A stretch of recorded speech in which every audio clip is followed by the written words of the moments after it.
Welcome to Iconic Investors guys. और आज की इस वीडियो के अंदर हम लोग बात कर रहे होंगे ऑगमाउंट इंटरप्राइजेस आईपीओ के बारे में कि इसको आपको अप्लाई करना चाहिए, क्या कैसे फंडामेंटल्स हैं, क्या कैसे लिस्टिंग इन हो सकता है। सारा कुछ यार इस वीडियो में हम लोग जानने वाले हैं। चलो यार फटाफट से स्टार्ट करते हैं। एंड मैंने टेलीग्राम पे जो भी फाइल्स वगैरह रहती है वो सब कुछ यहाँ पे शेयर कर दिया है।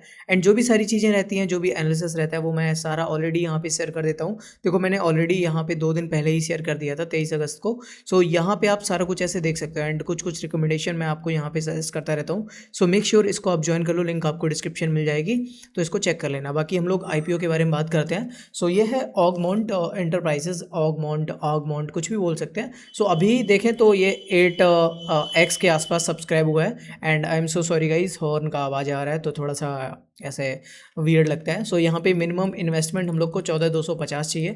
19 शेयर हम लोग को अलॉट होंगे उसमें। इशू साइज भाई काफ़ी ज़्यादा है। अब इसमें हम लोग आगे देखेंगे भाई ऑफर फॉर सेल है या फ्रेश इशू है, कितना क्या है, उसके लिए मैंने आपके लिए डिटेल्ड पीडीएफ बना रखी है।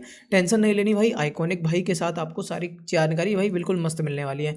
प्राइस रेंज आपका 750 से लेकर 788 के आसपास रहने वाला है। ओपन डेट की बात करें तो 21 को भाई ओपन हुआ था एंड क्लोज डेट यानी कि 25 अगस्त है।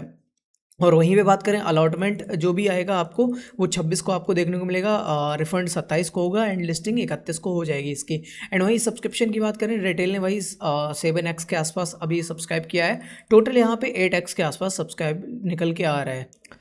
एंड यहाँ पे हम लोग कुछ फंडामेंटल्स पे नज़र डालते हैं तो कंपनी का टोटल प्रॉफिट यहाँ 2024 के आसपास 75 करोड़ के आसपास था। एंड यहाँ पे 2025 में 227 करोड़ हुआ एंड उसके बाद 348 करोड़ हो चुका है। देख रहे हो ना, 7 के 7 चौक 28 7 पन्ना 35 के आसपास, मतलब 5x यहाँ से हो चुका है, जो कि यार काफ़ी अच्छी बात है। बैलेंस शीट में हम लोग देखें यहाँ पे टोटल इक्विटी यहाँ पे देखो भाई मस्त सी इंक्रीज हो चुकी है। एंड वहीं पे टोटल इक्विटी प्लस लाइबिलिटीज़ देखें तो यहाँ पे 1256 करोड़ के आसपास नज़र आती है। एंड यहाँ टोटल एसेट्स देखें तो भाई 1256 करोड़ के आसपास यहाँ पे ये भी नज़र आते हैं। ओके, यहाँ पे कैश फ्लो की बात करें तो कंपनी का नेट कैश फ्लो यानी हाथ में पैसा यहाँ पे स्टिल भाई माइनस में आ रहा है। ये एक नेगेटिव पॉइंट रहता है जो कि हम लोग आगे चीज़ें और देखेंगे, वो चीज़ हम लोग कवर कर लेंगे। ठीक है, अभी यहाँ चीज़ हम लोगों ने ये समझ ली, यहाँ पे ठीक ठीक नज़र आ रहा है। एंड अभी यहाँ पे हम लोग बात करते हैं सब्सक्रिप्शन डेटा की, हम लोगों ने ऑलरेडी बात करी। एंड उससे पहले जीएमपी की बात कर लेते हैं। ठीक है, यहाँ पे अगर हम लोग अभी के करंट की जीएमपी देखें तो आईपीओ का जीएमपी 380 के आसपास चल रहा है। और वहीं गेन की बात करें तो यहाँ पे ऑलमोस्ट 48.34% के आसपास नज़र आ रहा है। ये 8:30 के आसपास की रिपोर्ट है। अब यहाँ पे ऐसे बिल्कुल बिल्कुल नहीं होता, क्योंकि कुछ कुछ कंपनीज़ में ऐसे 10-12% भी देते हैं तो वो भी निगेटिव में ओपन होती है, या 10-12% देते हैं वो भी भाई बहुत अच्छा ऊपर ओपन हो जाती हैं। यहाँ पे इसको हम लोग ऐसे प्योर कंसीडर नहीं करेंगे। बाकी हम लोग आगे बढ़ते हैं एंड समझते हैं भाई सेक्टर एक्टर क्या है। जीएमपी का मैंने आपको बता दिया, सब्सक्रिप्शन का आपको बता दिया, फाइनेंसेस का आपको यहाँ पे बता दिया मैंने। एंड यहाँ पे वैल्यूएशन की बात करें तो यहाँ पे इस बिजनेस में आपको कोई ऐसा लिस्टेड कंपनी नहीं मिलती है जो कि इस refining and B2P billion spotted exchanges पे आपको कोई बिजनेस करता हुआ नजर आए। ठीक है, ये B2C डिजिटल गोल्ड भी करती है, ज्वेलरी मैन्युफैक्चरिंग भी करती है। तो ऐसा कोई ऐसे प्रॉपर बिजनेस समझ में नहीं आ रहा है यहाँ पे जो कि भाई यहाँ पे एग्जैक्टली हम लोग इसकी वैल्यूएशन का पता लगा सकें। यहाँ पे पीई बेंचमार्क एग्जिस्ट करता है, जिसके हिसाब से अगर हम लोग देखें यहाँ पे इसका EPS है 40 रुपए के समथिंग। यहाँ पे 20x के आसपास यानी 20 गुना यहाँ पे हम लोग को पीई देखने को मिल रहा है। ठीक है, यहाँ पे अगर हम लोग फ्रेश इशू एंड स्ट्रक्चर की बात करें तो जो कि भाई काफ़ी ज़्यादा सही है, ग्रीन पॉइंट आपको यहाँ पे देखने को मिल रहा होगा।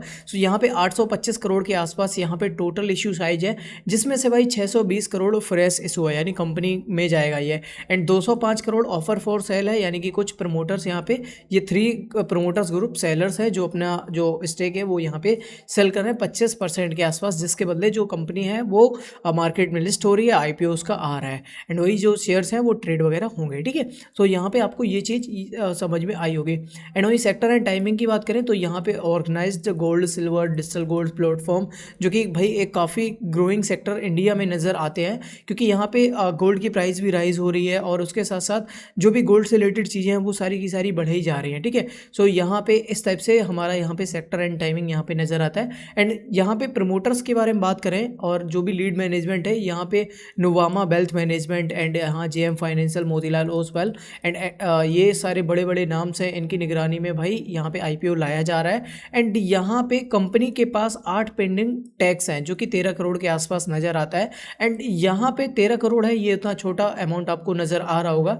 लेकिन यहाँ पे एक रेड फ्लैग ये है कि यहाँ पे कंपनी की मतलब इन प्रमोटर्स की एक सेपरेट कंपनी है जो कि रिद्धि सिद्धि बिलियंस लिमिटेड नाम से है, जिस पे ऑलरेडी गवर्नमेंट यानी जो विदेश मंत्रालय है वो 100 करोड़ के आसपास यहाँ पे फाइन लगा चुका है 2015 में। तो इस बात को हम लोग भूलेंगे नहीं, क्योंकि मतलब ये ऐसी चीज़ें होती हैं, क्योंकि सेम कंपनी ये भी काम करती थी एंड उस पर भाई फ्लैग मतलब ये ऐसे चार्जेस लगे हुए हैं। तो इस चीज़ को हम लोग माइंड में रखेंगे, इसलिए यहाँ पे ये येलो करके हम लोग को बॉल मिला हुआ है।